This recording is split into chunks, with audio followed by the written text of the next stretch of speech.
우리 함께 하나님의 말씀을 보겠습니다. 누가복음 9장 37절에서 50절까지 말씀입니다.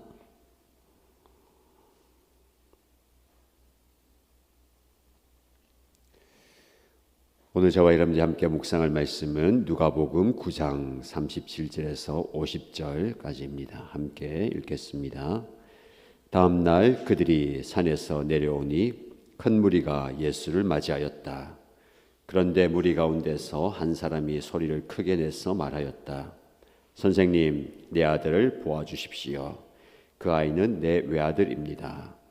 귀신이 그 아이를 사로잡으면 그 아이는 갑자기 소리를 지릅니다.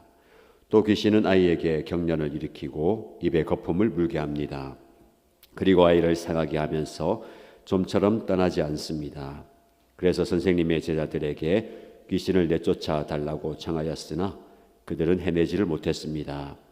예수께서 대답하셨다. 아, 믿음이 없고 비뚤어진 세대여, 내가 언제까지 너희와 함께 있어야 하며 너희를 참아 주어야 하겠느냐. 내 아들을 이리로 데려오너라. 아이가 예수께로 오는 도중에 귀신이 그 아이를 거꾸로 때리고 경련을 일으키게 하였다. 예수께서는 그 악한 귀신을 꾸짖으시고 아이를 낫게 하셔서 그 아버지에게 돌려주셨다. 사람들은 모두 하나님의 위대한 능력을 보고 놀랐다. 사람들이 모두 예수께서 하신 모든 일을 보고 놀라서 감탄하고 있을 때에 예수께서 제자들에게 말씀하셨다. 너희는 이 말을 귀담아 들어라. 인자는 사람들의 손으로 넘어갈 것이다. 그러나 제자들은 이 말씀을 깨닫지 못하였다. 그들이 그 말씀을 이해하지 못하도록 그 뜻이 숨겨져 있었다. 또한 그들은 그 말씀에 관하여 그에게 묻기조차 두려워하였다. 제자들 사이에서는 자기들 가운데서 누가 가장 큰 사람이냐 하는 문제로 다툼이 일어났다. 예수께서 그들 마음속의 생각을 아시고 어린이 하나를 데려다가 곁에 세우시고 그들에게 말씀하셨다. 누구든지 내 이름으로 이 어린이를 영접하면 나를 영접하는 것이요, 누구든지 나를 영접하면 나를 보내신 분을 영접하는 것이다. 너희 가운데서 가장 작은 사람이 큰 사람이다. 요한이 대답하였다.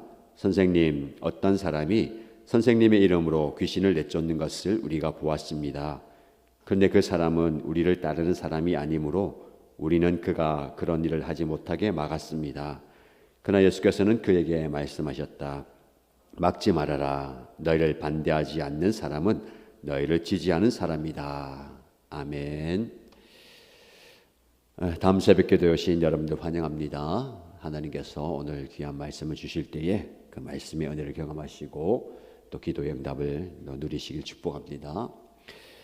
새학기가 시작되었죠. 이번 주에 새학기 시작되고 오늘 토요일 새벽에 일어나는 게 쉽지 않을 텐데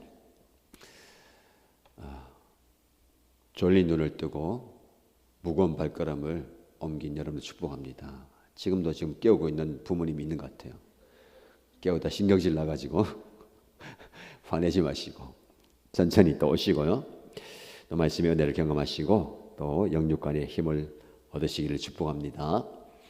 오늘 예수님께서 산에서 내려오니라고 말씀하고 있어요. 산에서 무슨 일이 있었습니까? 밤새 예수님은 기도했잖아요.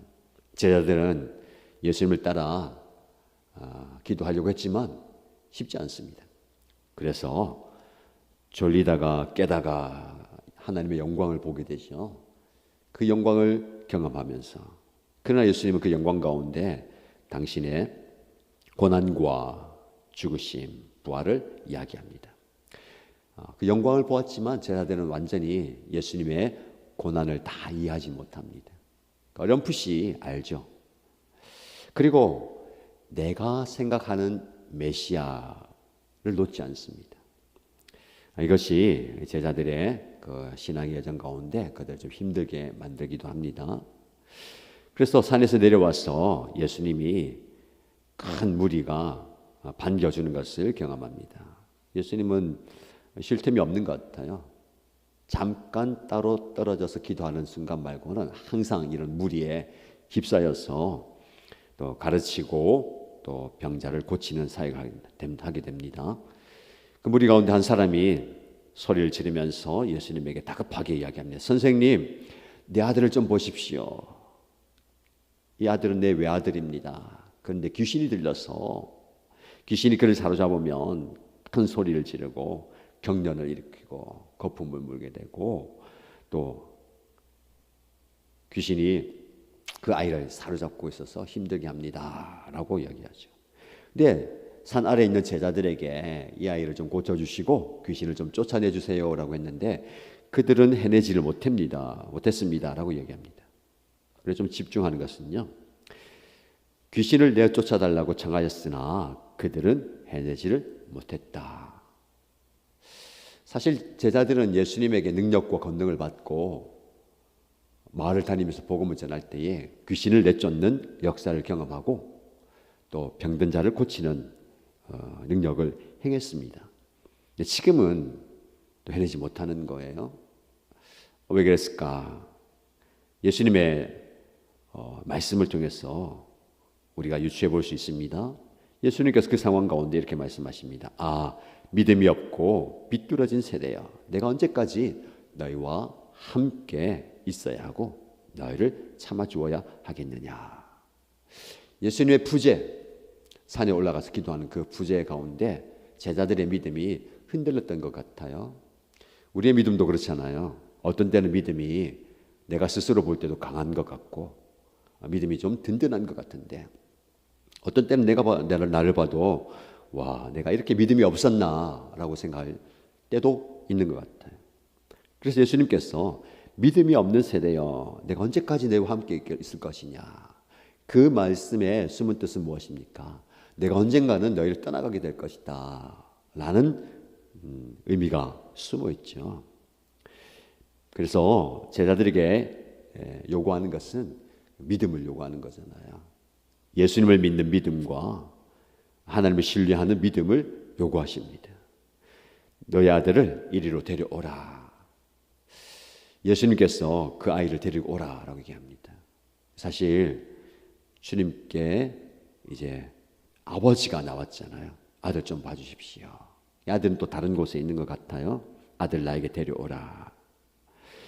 근데 이 아이를 예수님께로 데려온 도중에도 귀신이 그 아이를 가만히 두지 않습니다. 거꾸로 때리고 그리고 경련을 일으키게 만들고.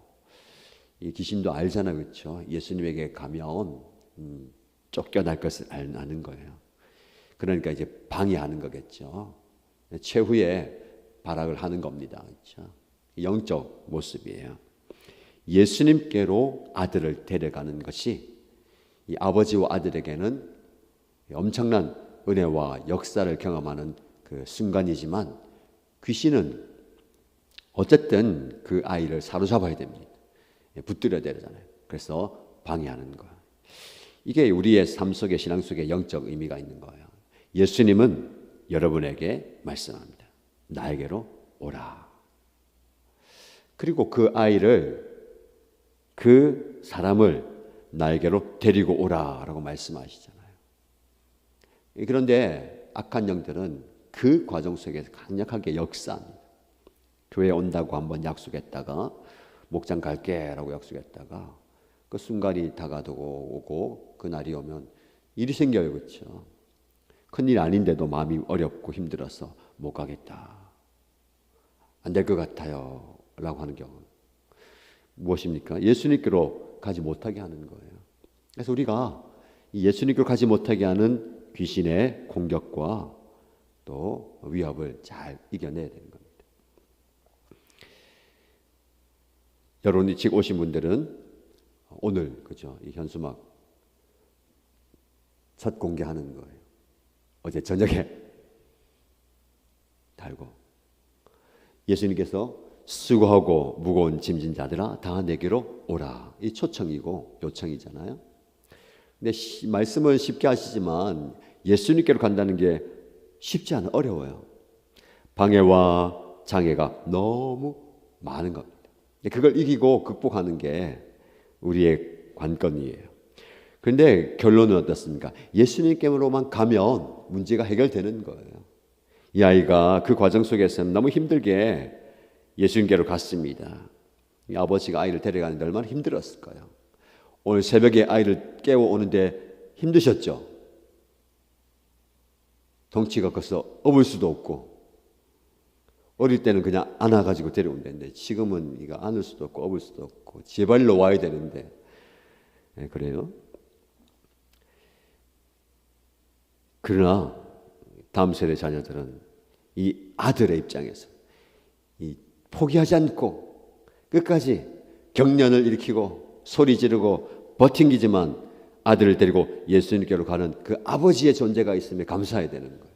아버지의 존재가 이런 존재라는 거죠. 예수님께로 인도하는 존재. 이게 영적 아버지의 모습이에요. 그렇죠? 괜찮아요. 끌려왔든 엎혀왔든 멱살을 잡고 왔든 예수님께로 온 것만 해도 감사한 거예요. 귀한 거예요. 오면 된다니까요. 들것에 들려오든지 끌려오든지 엎어져서 오든지 예수님께로 오면 어떤 일이랍니까? 예수님께서는 그 악한 귀신을 꾸짖으시고 아이를 낫게 하셔서 그 아버지에게 돌려주셨다. 이런 역사가 일어나길 축복합니다. 올 때는 힘들게 왔잖아요. 갈 때는 어떻게 갔을까요? 너무 기쁘게 즐겁게 가는 거예요. 다음 새벽 기도에 똑같은 것 같아요. 올 때는 가야 되나 또 왔나 해야 되나 하지만 갈 때는 또 기쁘게 가잖아요. 그렇죠? 즐겁게 가는 거예요. 사람들은 모두 하나님의 위대한 능력을 보고 놀랐다. 하나님의 영광을 보게 된 거예요. 하나님의 능력을 경험하게 된 겁니다. 하나님의 역사를 경험하게 된 거예요. 그리고 이제 사람들 모두 놀랄 때에 그 영광에 도취되어 심취되었을 때 예수님께서 뭐라고 말씀하시느냐? 나의 이 말을 귀담아 들으라. 인자는 사람들의 손으로 넘어갈 것이다. 영광 가운데 예수님의 고난과 십자가 죽음을 얘기하는 거예요. 결코 놓치지 않는 게, 사람들은 그 영광을 보고 하나님의 능력을 보지만 예수님은 그 가운데 무엇을 얘기합니까? 나는 여전히 고난의 십자가의 길을 가겠다. 여기 보세요. 예수님께서 십자가를 지고 가겠다. 그 길이에요. 이게 예수님과 제자들, 예수님과 사람들, 예수님과 우리의 그 시선의 그 차이예요. 우리는 예수님의 능력, 예수님의 영광, 예수님의 위엄 그걸 보잖아요. 그러나 예수님은 그 영광 가운데 여전히 나는 십자가를 지고 가게 될 것이다 라고 얘기합니다. 45절 말씀에 그러나 제자들은 이 말씀을 깨닫지 못하였다. 잘 이해를 못하는 겁니다. 아니 이렇게 능력 많은 분이, 이렇게 죽은 자라도 살리고 귀신을 쫓아내는 이 분이 지극히 낮고 낮은 그 고난의 자리에 간다고? 아니라고 거부하는 거예요. 여러분, 우리가 말씀 보면 그들이 그 말씀을 이해하지 못하도록 그 뜻이 숨겨져 있었다. 이 영적 진리가 여기 있다는 거예요. 말씀을 들을 때에 성령의 지혜가 필요합니다. 깨닫는 지혜가 필요하거든요. 우리는 보고 싶은 것만 보고 듣고 싶은 것만 듣는 습성이 있습니다. 그렇죠?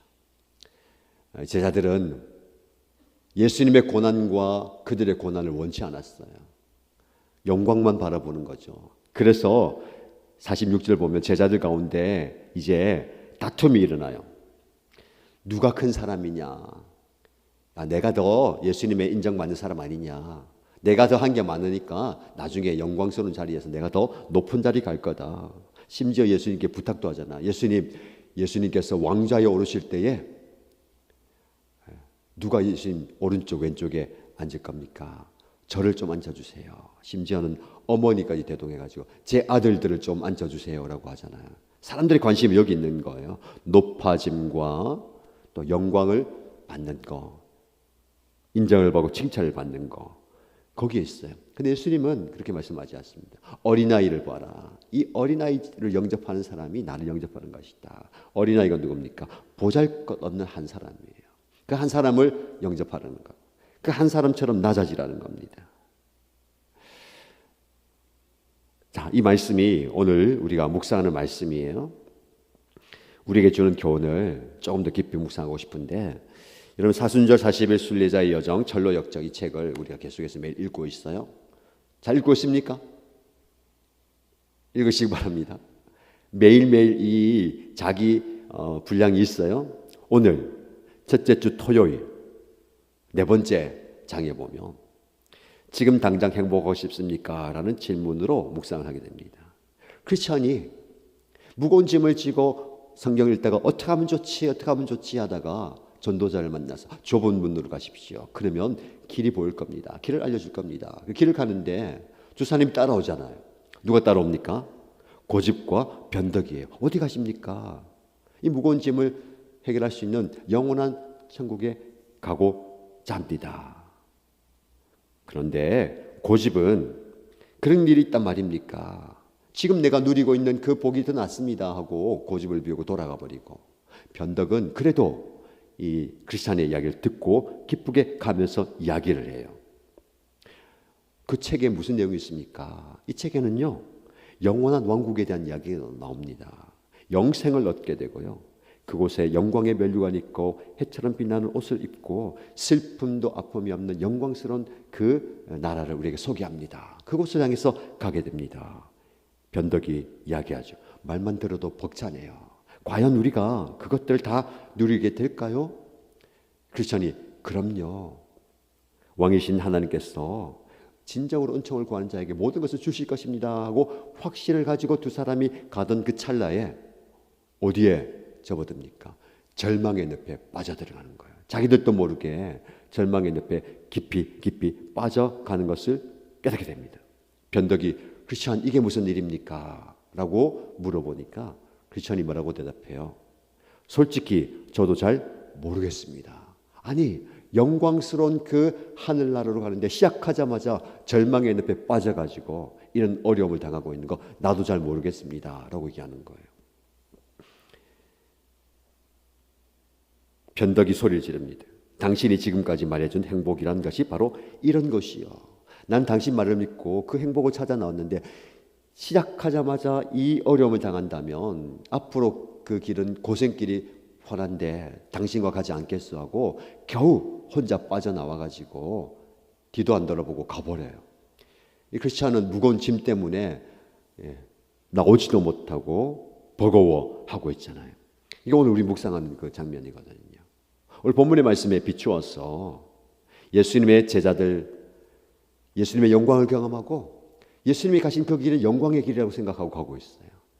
고난을 받고 십자가를 질 것이다 라고 말씀을 하셔도 제자들은 그 말씀을 깨닫지 못하는 거예요. 크리스찬도 마찬가지입니다. 그런 기대를 가지고 영광을 기대하면서 그 길을, 순례의 길을 시작하자마자 절망의 늪에 빠져버리니까 솔직히 나도 왜 이런 일이 생긴지 모르겠습니다 라고 얘기하는 거예요. 여러분, 우리도 그렇게 마음이 들 때가 있을 것 같아요. 난 예수님을 분명히 믿고 신뢰하고 주님이 가신 그 길을 따라가고 함께 가는데 왜 나는 절망의 늪에 빠져야 되냐? 고통의 숲을 지나야 되느냐? 왜 이렇게 힘든 일이 여전히 있느냐라는 질문 가운데 왜 그런지 나도 잘 모르겠습니다. 깨닫지 못하잖아요. 그렇죠? 이해하지 못하잖아요. 그러나 우리에게 필요한 건 무엇일까요? 하나님을 향한 신뢰와 믿음이 필요한 거예요. 믿음이 우리를 그 고통과 그 아픔과 그 고난의 과정 가운데 하나님을 더욱더 바라보게 만들고 하나님을 신뢰하면서 한 걸음 한 걸음 더 내딛게 하는 겁니다. 여러분에게 이런 믿음이 있기를 축복합니다. 그래서 예수님께서 여러분의 믿음을 보시는 거예요. 왜 믿음이 이렇게 없느냐? 그리고 비뚤어진 세대예요. 뭐가 비뚤어진 거예요? 세계관과 시각이 비뚤어진 거예요. 다 높아지려고 하고 다 영광 받으려고 하고 다 다스리려고 하는 거예요. 예수님은 우리에게 낮아지고 섬기고 또 희생하라라고 얘기합니다. 그러면 우리는 희생만 해야 됩니까? 하나님께서 높여주시는 걸 경험하시는 거예요. 스스로 높아지는 게 아니고요. 하나님이 높여주시는 거예요. 오늘 말씀을 듣는 여러분에게 이런 은혜와 복이 있길 축복합니다. 믿음을 가지시고 하나님이 높여주시는 그 은혜를 경험함으로 여러분의 학업의 현장과 또 직장에서 사업장에서 섬김의 현장에서 하나님이 높여주시는 은혜를 경험하는 저와 여러분 되시기를 주님의 이름으로 축복합니다.